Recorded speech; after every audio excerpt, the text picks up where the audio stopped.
அந்த காட்டுல பனிக்காலம் நடந்துகிட்டு இருந்தது. அதனால அந்த காட்டுல திடீர்னு பனிமழை பெய்ய ஆரம்பிச்சது. இப்படி பனிமழை பெய்யறதால எல்லா பறவைகளும் வீட்டை விட்டு வெளியில வர பயந்துகிட்டு வீட்டுக்குள்ளேயே உட்கார்ந்துருந்தாங்க.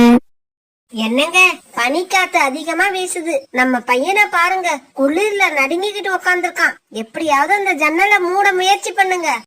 கோரி, கதவே இல்லாத ஜன்னலை எப்படி மூட முடியும்? இந்த ஜன்னலுக்கு ஒரு கதவு போடுங்க, கதவு போடுங்கன்னு உங்ககிட்ட எவ்வளவு நாளா சொல்லிக்கிட்டு இருக்க. காதுல வாங்குறீங்களா? நான் சொல்றப்பெல்லாம் இன்னைக்கு போடுறேன் நாளைக்கு போடுறேன்னு சொல்லுவீங்க. இப்ப பனிக்காலமே வந்துடுச்சு, ஆனா இன்னும் ஜன்னலுக்கு கதவு போட்ட பாடு இல்ல.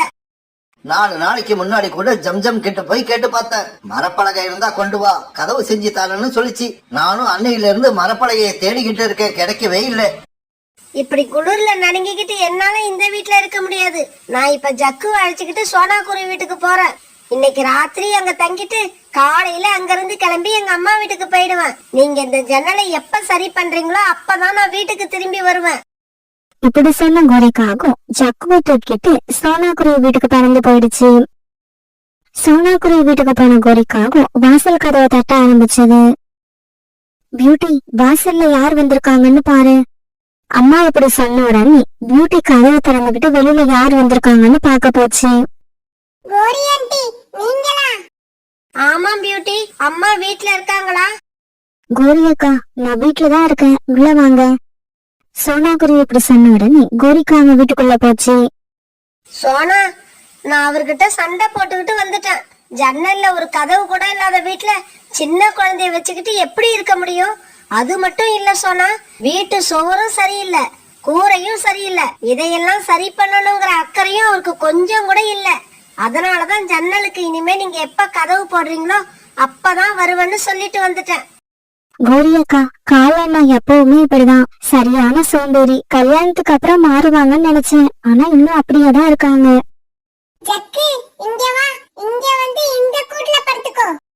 பியூட்டி இப்படி சொன்ன உடனே ஜக்கு அவங்க உட்கார்ந்து இருந்த கூட்டுல போய் படுத்துக்கிட்டான். அம்மா, ஆன்டி வீடு நல்லா கதகதப்பா இருக்கு.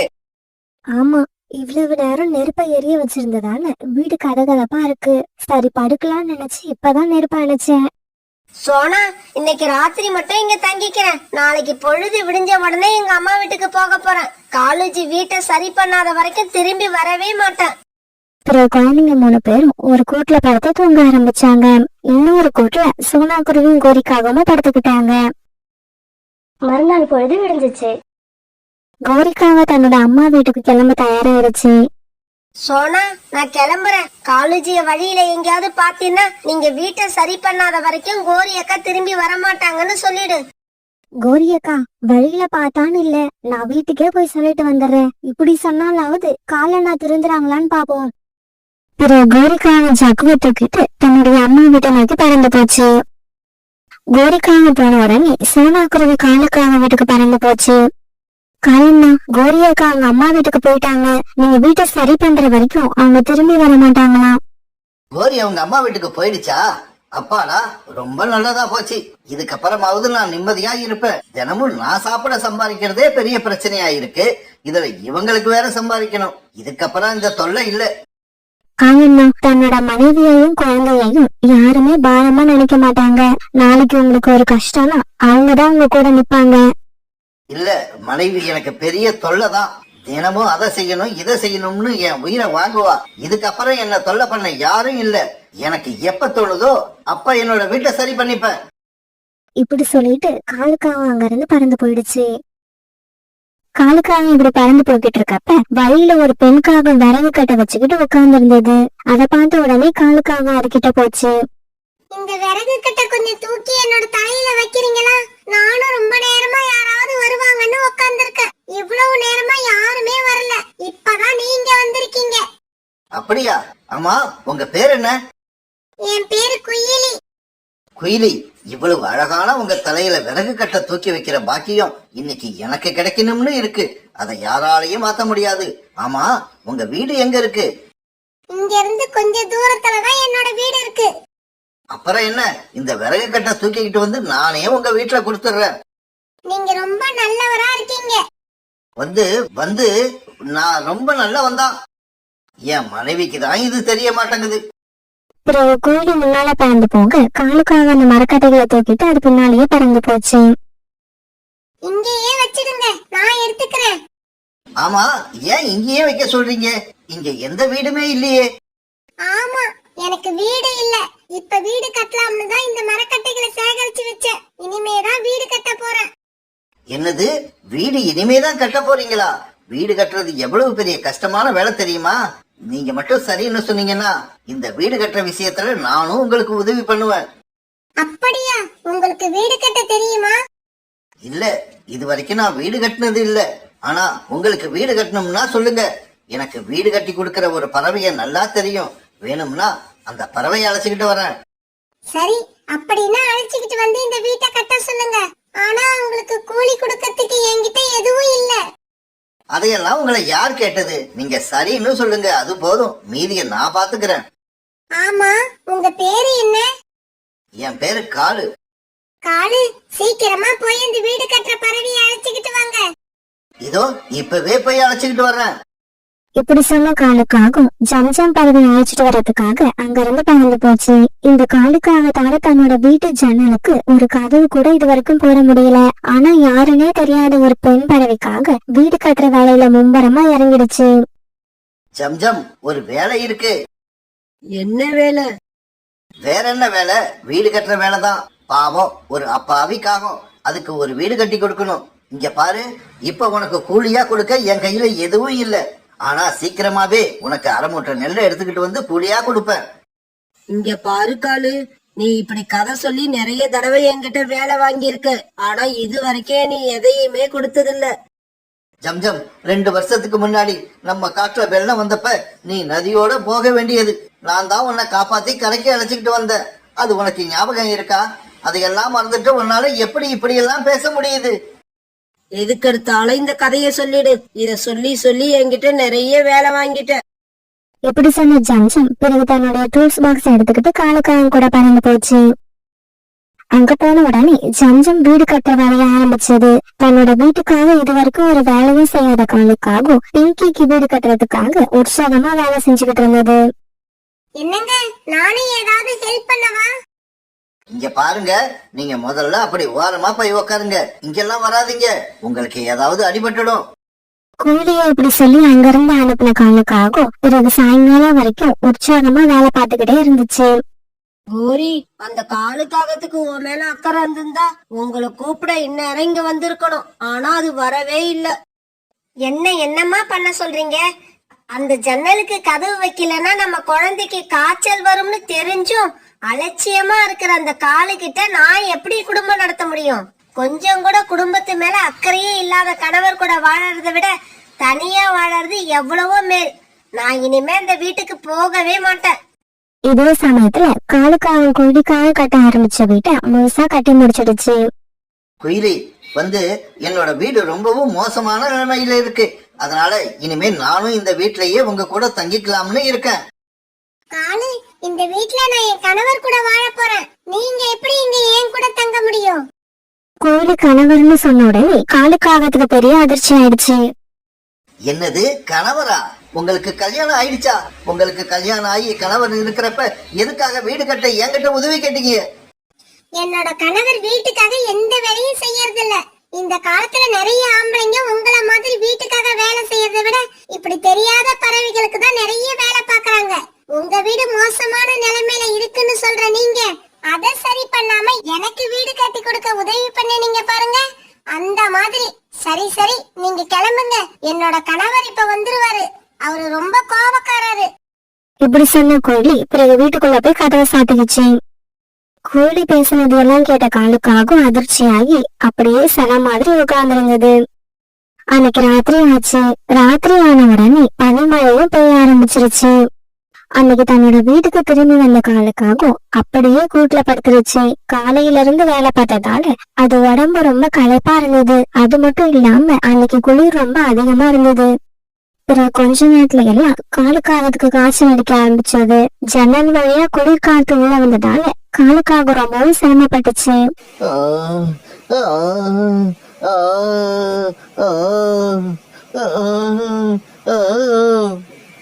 இந்த சமயத்துலதான் காலுக்காகத்துக்கு தன்னுடைய மனைவி ஞாபகம் வந்துச்சு. கோரி, என்ன மன்னிச்சிடு. நீ எங்க இருக்க கோரி? சீக்கிரமா என் பக்கத்துல வா கோரி. கோரி, இன்னும் ஏன் தூங்காம முழிச்சிருக்க? நீ படு, எனக்கு தூக்கம் வருது. அம்மா, எனக்கு என்னவோ மனசே சரியில்லை. நான் ஒரு தடவை வீடு வரைக்கும் போயிட்டு வந்துடுறேன். கோரி, உனக்கு என்ன பைத்தியமா பிடிச்சிருக்கு? பனிமழை இப்படி பேஞ்சுகிட்டு இருக்க இந்த ராத்திரி சமயத்துல வீட்டுக்கு போறேன்னு சொல்ற?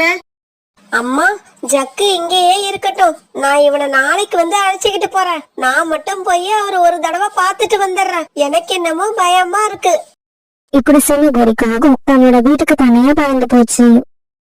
வீட்டுக்கு போன கோரிக்காகும் காலுக்காகவும் இருந்த நிலைமைய பார்த்த உடனே சோனாக்குருவி வீட்டுக்கு போச்சு. சோனாக்குருவி வீட்டுக்கு வந்த கோரிக்காகும் நடந்த விஷயத்த சொன்னதும் ஒரு கம்பளி போறதை எடுத்துக்கிட்டு சோனாக்குருவியும் காலுக்காக வீட்டுக்கு வந்துடுச்சு.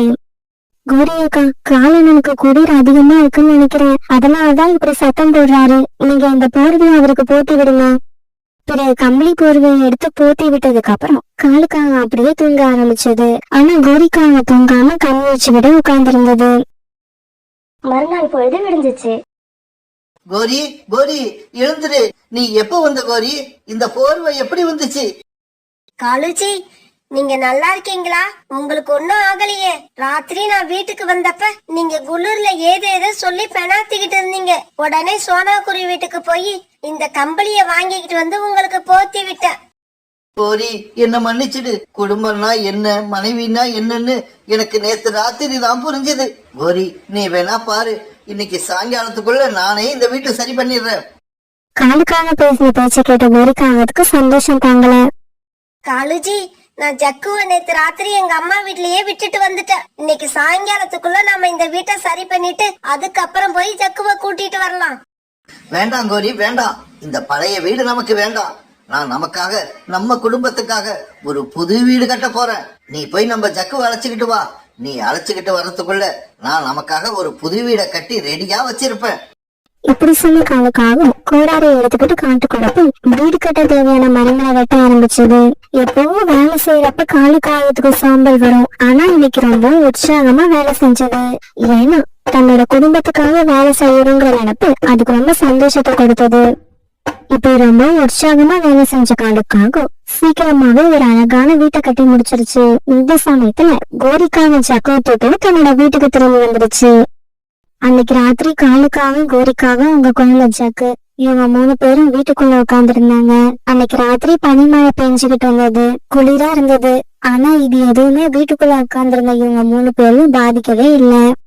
காலுஜி, நான் இதுக்கு முன்னாடி உங்ககிட்ட எவ்வளவோ சண்டை போட்டு இருக்கேன். எப்படி எப்படியோ சொல்லி பார்த்திருக்கேன். அப்பெல்லாம் வராத பொறுப்பு உங்களுக்கு இப்ப எப்படி வந்துச்சு? கோரி, சில விஷயங்களை வீட்டுல உள்ளவங்க எவ்வளவு கடுமையா சொன்னாலும் நாம அதை பெருசா எடுத்துக்கிறதே இல்ல. ஆனா அதே விஷயத்த தெருவுல போற யாரோ சொல்லிட்டாங்கன்னா அது நம்மள செருப்பால அடிச்ச மாதிரி இருக்கு. அப்புறம் காலுக்காகவும் கோரிக்காகவும் ஜக்கு இவங்க 3 பேரும் தங்களுடைய கூட்டுல படுத்து நிம்மதியா தூங்க ஆரம்பிச்சாங்க. நதிக்கரையில உட்கார்ந்திருந்த ரீட்டா கிளி தன்னோட கணவர் ராக்கி வாங்கிட்டு வந்து கொடுத்த மேக்கப் பொருட்களை பாத்துக்கிட்டு இருந்துச்சு.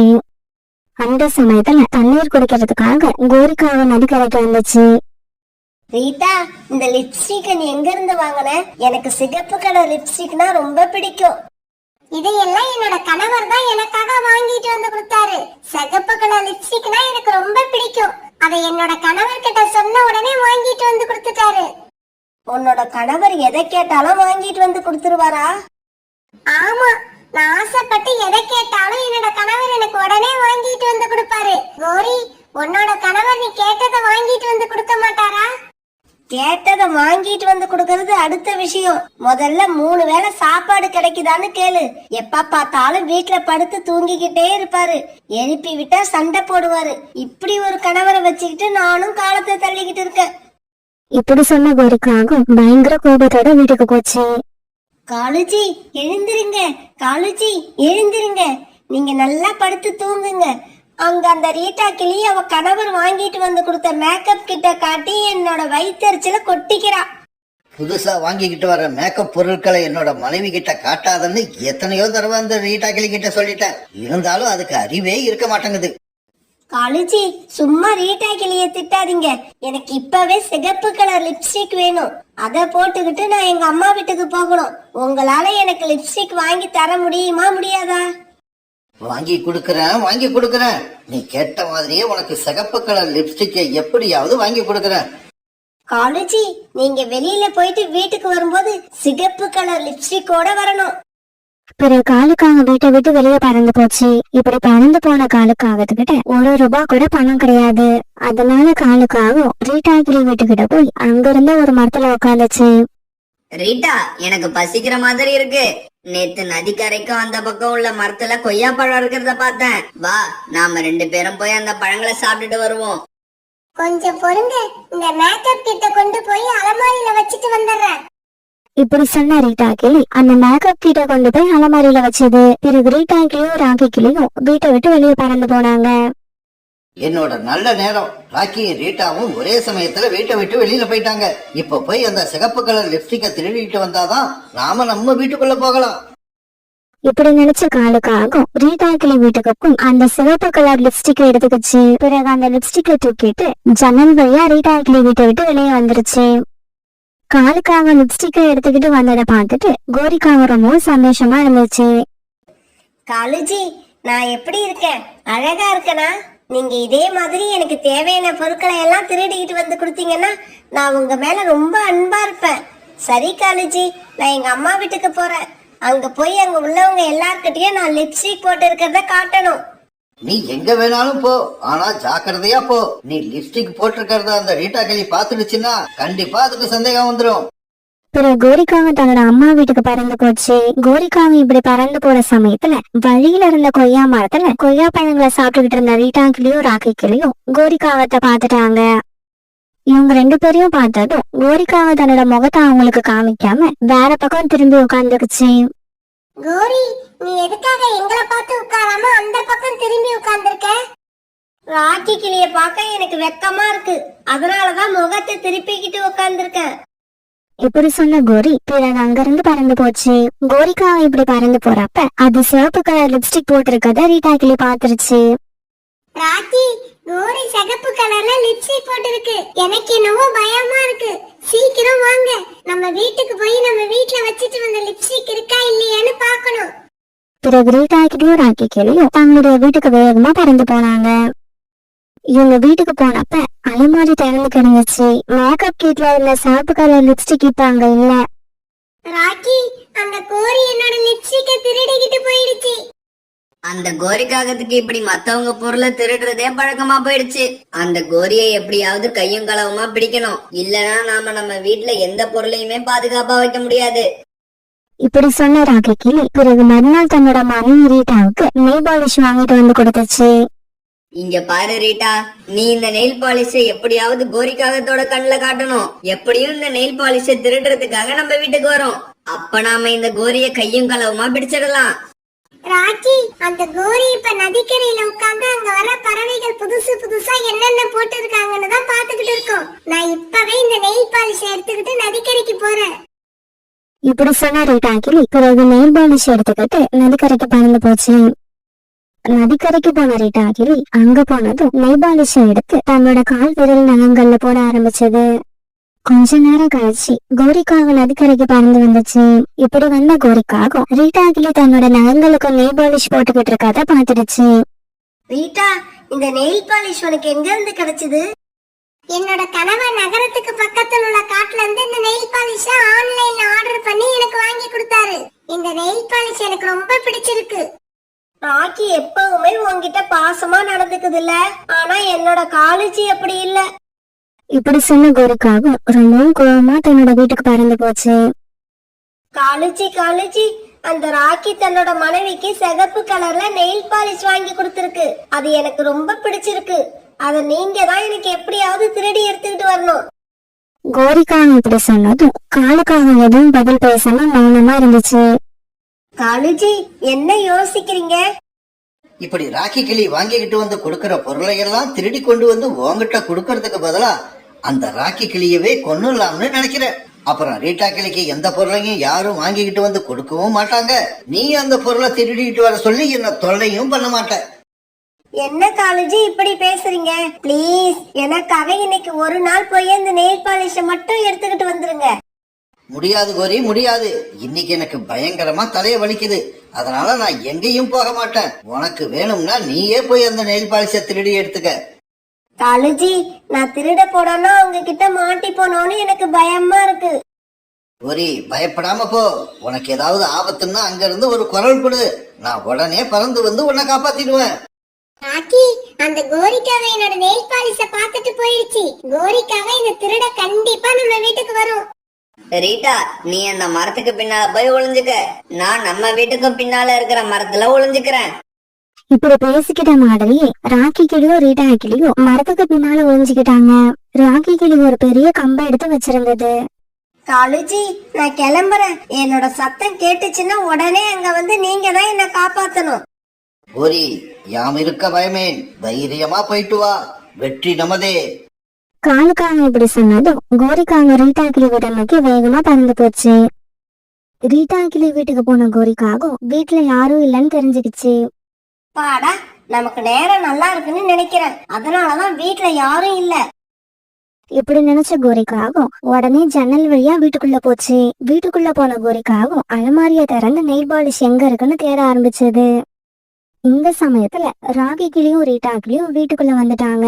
ராக்கி கிளியோட கையில பெரிய கம்பு இருந்துச்சு. ரீட்டா கிளியோட கையில தொடப்பம் இருந்தது. யதார்த்தமா பின்பக்கம் திரும்பி பார்த்த கோரிக்காகும் ராக்கி கிளியும் ரீட்டா கிளியும் நின்னுகிட்டு இருக்கத பாத்துருச்சு. ராக்கி, நான் தான் சத்தியமா நெயில் பாலிஷ் எடுக்க வரல. உங்களை பார்த்துட்டு போகலாம்னு தான் வந்தேன். நாங்க நீ நெயில் பாலிஷ திருட வந்தன்னு சொல்லவே இல்ல. ஆனா நீ அதுக்காக தான் வந்தன்னு நீயாவே ஒத்துக்கிட்ட. பிறகு ராக்கி கிளியும் ரீட்டா கிளியும் சேர்ந்து கோரிக்காக அடி வெளுத்து வாங்க ஆரம்பிச்சாங்க. காலுஜி, நான் மாட்டிக்கிட்டேன். என்ன அடிக்கிறாங்க. சீக்கிரம் வந்து என்ன காப்பாத்துங்க. கோரிக்காகத்தோட சத்தத்தை கேட்டதும் தூங்கிக்கிட்டு இருந்த காலுக்காக எந்திரிச்சு உட்கார்ந்தது. ஐயோ, கோரி மாட்டிக்கிட்டா போல இருக்கு. இந்த சமயத்துல நாம அங்க போனா நமக்கும் அடி நிச்சயம். அதனால நாம எஸ்கேப் ஆகுறதுதான் நமக்கு நல்லது. இப்படி நினைச்ச காலுக்காகும் பிறகு ரீட்டா கிளி வீட்டு பக்கமா போகாம வேற பக்கமா பறந்து போக ஆரம்பிச்சது. காலுக்காகத்தை நம்பி திருட போன கோரிக்காகும் திருட போனதுக்கு தண்டனையா இன்னும் அடி வாங்கிக்கிட்டு இருந்தது.